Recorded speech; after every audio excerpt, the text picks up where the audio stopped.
haddii Itoobiya dhul cabirkiisu yahay 20 kiiloomitir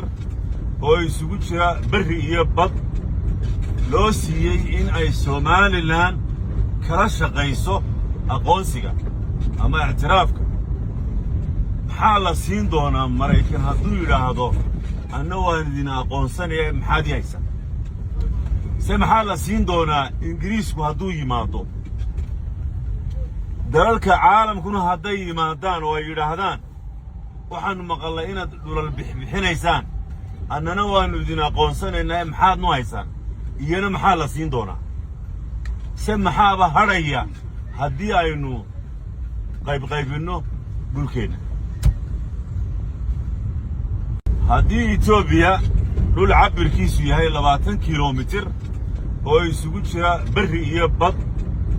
loo siiyay in ay Somaliland kala shaqayso aqoonsiga ama i'tiraafka maxaa la siin doonaa Mareykan hadduu yiraahdo anna waan idin aqoonsanaya maxaad haysan